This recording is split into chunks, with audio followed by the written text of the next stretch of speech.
Ladies and gentlemen, Side Strafe back with some more World of Tanks. Today taking a look at a few more replays. We're going to start things out with the Jagdpanzer IV, which by most is considered to be one of the worst tank destroyers in the game, mostly because of its gun selection. In this replay, I'm using the Stug's 75mm cannon, and in this game, it's not so bad because everybody here is a tier 6.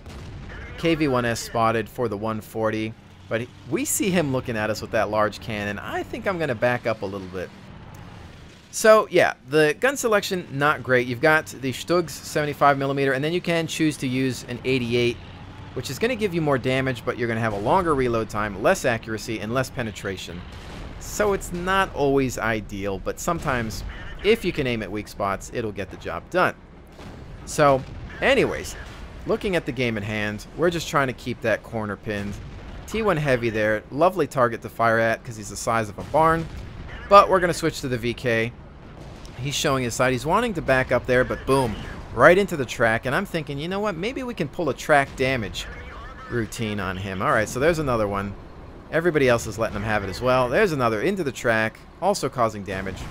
Great when you can do that because you're keeping him held down, immobile, while damaging him.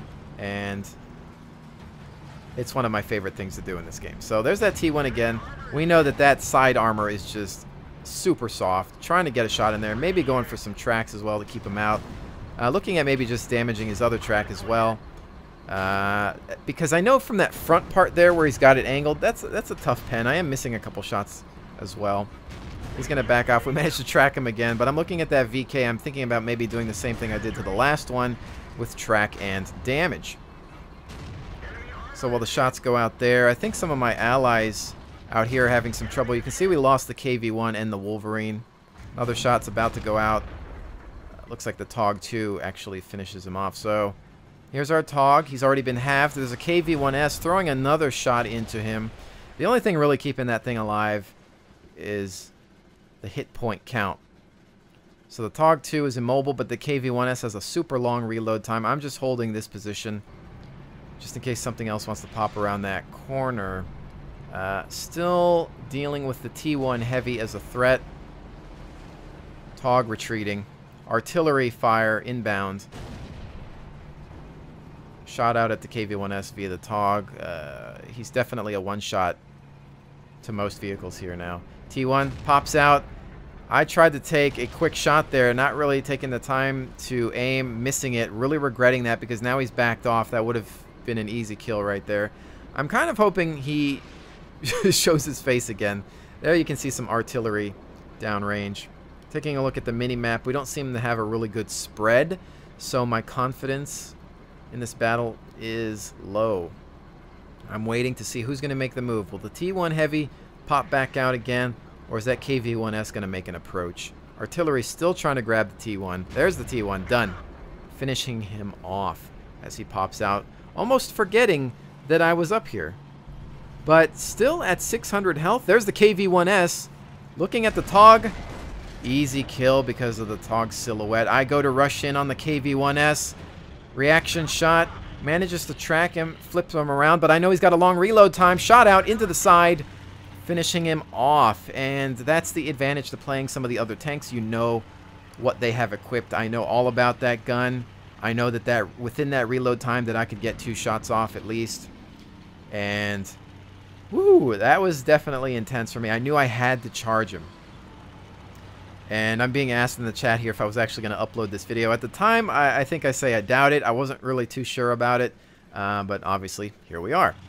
So there's that. I'm still looking at this corner thinking, well, is anybody else going to pop out there? Thinking no.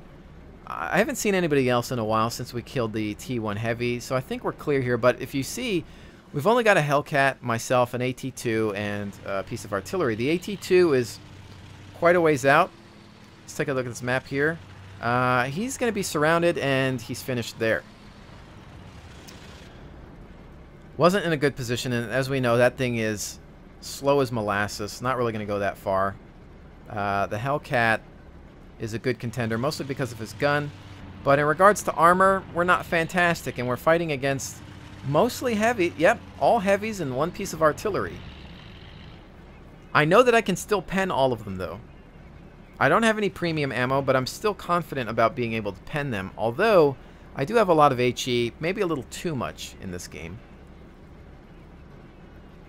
Still maintaining this position, keeping an eye on the minimap. KV-1 goes down to the Hellcat.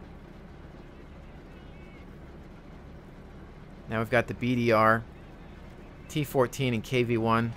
Last known locations. Hellcat manages to spot the KV-1, I believe it is, if not the BDR. It's hard to tell which one's lit via the minimap. There's the T-14 making an approach on the base. There's the KV-1 on the hillside. Hellcat possibly in danger. I'm trying to get my shot up here. I managed to twitch a little bit and lose my aim. I'm not sure why I didn't take a blind shot on this one. I'm thinking maybe he didn't see me and I can still maintain camouflage. I wasn't sure what to do at that point. In hindsight, I'm thinking I could have taken at least 2 or 3 blind shots. But I didn't really want to waste too much of my ammo as well, just because it was the Hellcat and I left. So artillery is down. They still have theirs. And we're facing 3 heavies.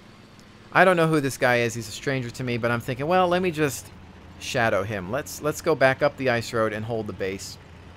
You can see I even type it into the chat there. T-14 is the closest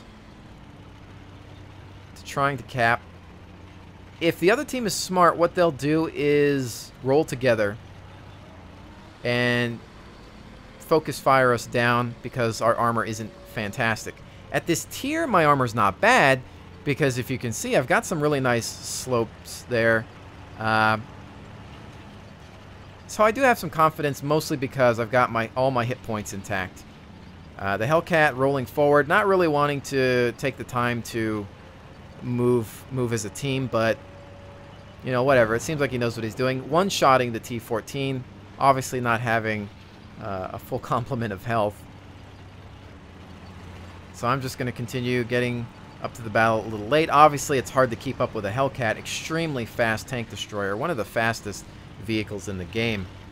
Hellcat turns around. I look back at him saying, okay, well, he's going down the ice road again. Maybe he's just going to check that flank and hold that position. You still got a BDR and a KV-1 and their artillery for support. I'm guessing, okay, well, these guys got to be smart. They're going to rule together, right? Hopefully. If, you know, for their team. Not hopefully for mine. But, you know, just gauging human intelligence here once again.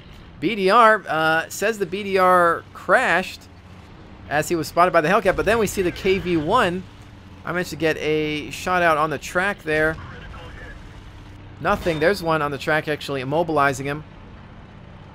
Bouncing off of my armor, I get back into a hull down position. You can see where that's bouncing off of there on the, I want to say the mid plate, since there's no turret on this vehicle.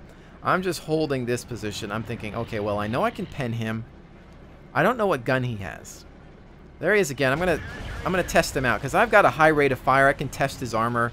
One into the turret, another one into the turret. Let's do another because we've got that rate of fire. Boom, another one in the turret. He's trying to get behind cover, probably trying to use the wreck, but you know what I'm saying? You're too close to me, buddy. And I've got some German accuracy. Done. Hellcat, of course, finishes off the artillery, and we managed to save the game. So with that, let's go ahead and take a look at the battle results. So as you can see, actually getting a mastery badge in this thing, not really my favorite tank destroyer. I definitely can't say that I would keep it.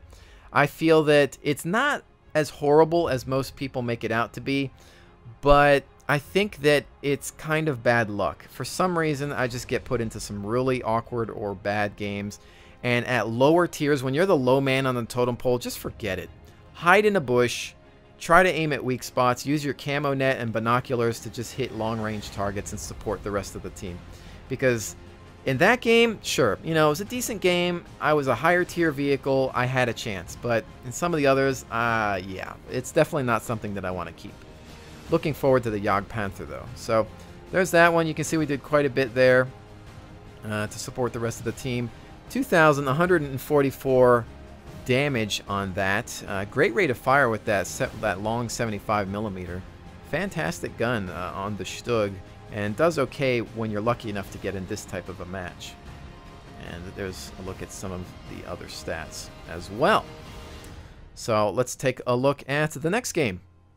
And here we are taking a look at the Leopard Prototype A, starting at the top of the hill on Himmelsdorf, thinking, well, since we're here, might as well roll up and maybe get a quick shot off on the enemy as they roll around the corner. ELC AMX making his movement. Not sure that that's necessarily a great idea because there's the Tiger II, and I'm thinking, well, there's a T-54E1, and that ELC just instantly destroyed by the 54 as the rest of my team decides to roll in uphill.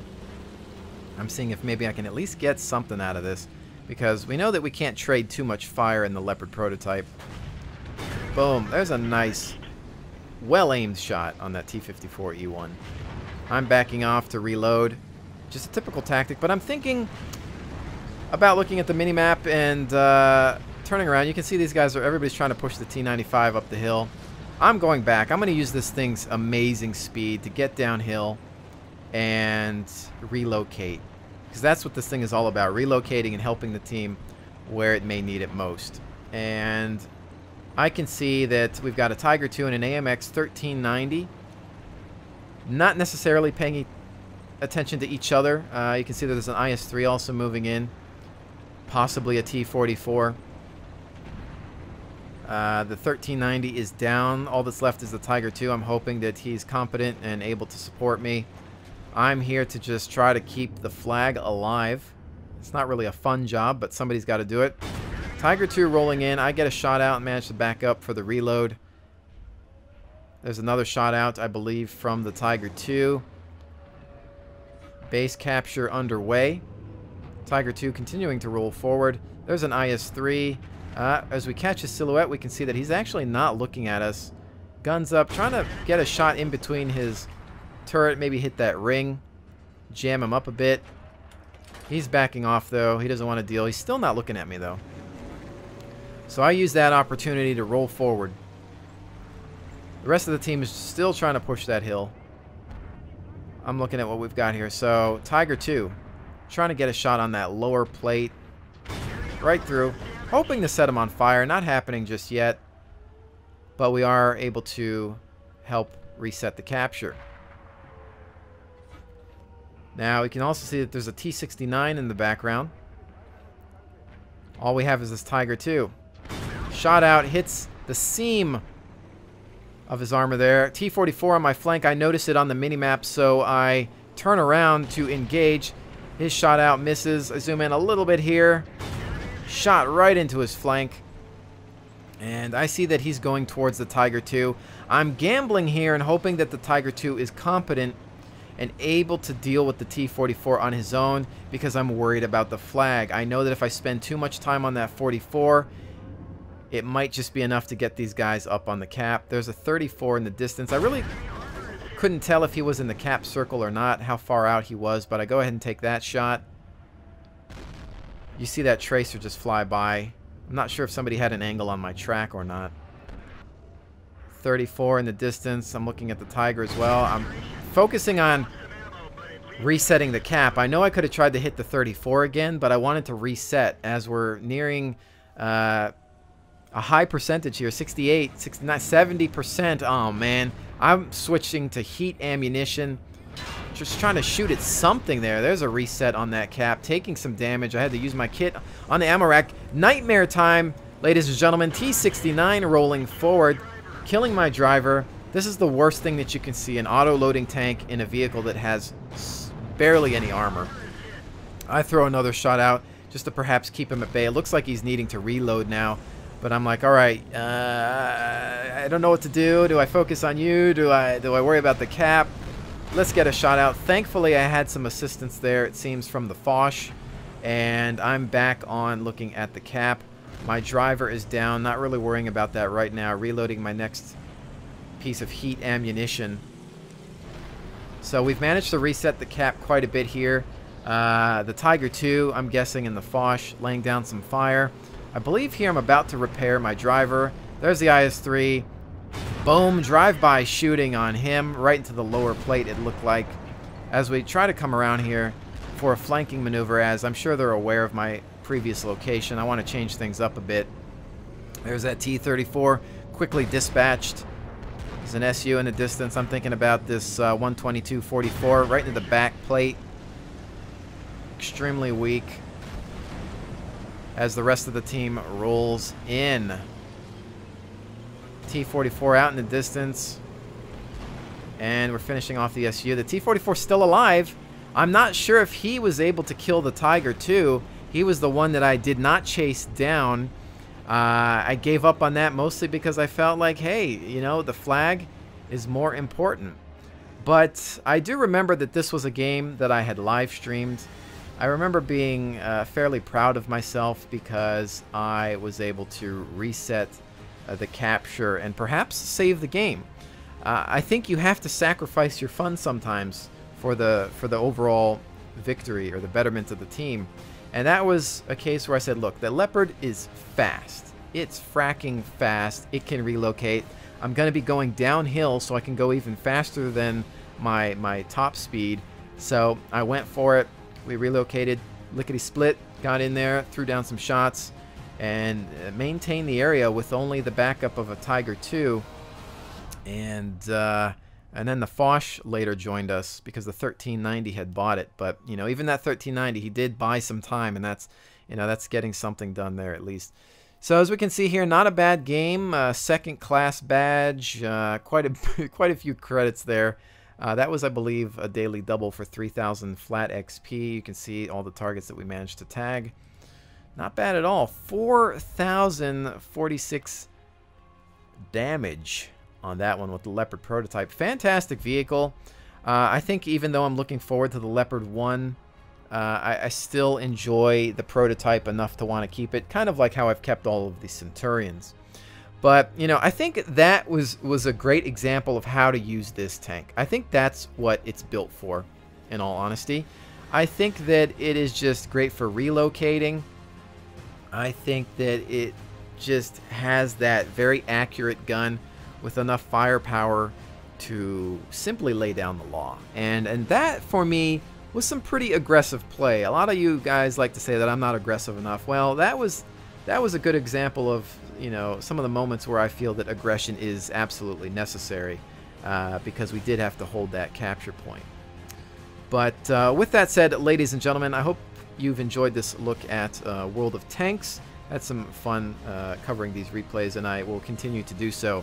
So with that said, I'll definitely see you on the next one.